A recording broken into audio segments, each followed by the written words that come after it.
So பாலினாமியல்ல next MCQ question. So இங்கே நமக்கு ஒரு ஃபிகர் கொடுத்துருக்காங்க. இதில் நம்பர் ஆஃப் ஜீரோஸ் எவ்வளோ இருக்கும், இந்த ஃபிகர் வந்து ஒரு பாலினாமியல் ரெப்ரசென்ட் பண்ணுது. ஸோ அந்த பாலினாமியலோட நம்பர் ஆஃப் ஜீரோஸ் எவ்வளோ இருக்கும் அப்படிங்கிறது இந்த ஃபிகர் பார்த்தே நம்ம ஐடென்டிஃபை பண்ணணும். ஓகே, ஆக்சுவலாக இந்த மாதிரி ஒரு கிராஃப் கொடுத்துருக்காங்க. பாலினாமியல் ரெப்ரசென்ட் பண்ணுற மாதிரி கிராஃப் இருக்குது அப்படின்னாலே கிராஃபை யூஸ் பண்ணி நம்பர் ஆஃப் ஜீரோஸ் ஃபைண்ட் பண்ணிக்கலாம். எப்படி ஃபைண்ட் பண்ணுறது அப்படின்னா, இந்த கிராஃபில் ஒரு கர்வ் இருக்கு இல்லையா, ஸோ இந்த கர்வ் எக்ஸ் ஆக்சிஸில் எவ்வளோ பிளேஸில் டச் பண்ணுது, எக்ஸ் ஆக்சிஸை எவ்வளோ பிளேஸில் டச் பண்ணுது அப்படிங்கிறத ஃபைண்ட் பண்ணணும். ஸோ இங்கே பார்த்தீங்க அப்படின்னா இந்த ஃபிகரில் நம்மளுடைய கர்வ் வந்து எக்ஸ் ஆக்சிஸை ஒரே ஒரு பாயிண்டில் மட்டும்தான் டச் பண்ணுது.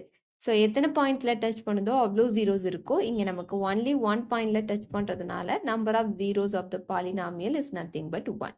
ஸோ இன்கேஸ் டூ பாயிண்ட்ஸில் எக்ஸ் ஆக்சிஸை டச் பண்ணுது அப்படின்னா நமக்கு நம்பர் ஆஃப் ஜீரோஸ் வந்து 2ன்னு எடுத்துக்கலாம். இங்கே நம்பர் ஆஃப் ஜீரோஸ் என்னன்னு பார்த்தீங்க அப்படின்னா 1 தான்.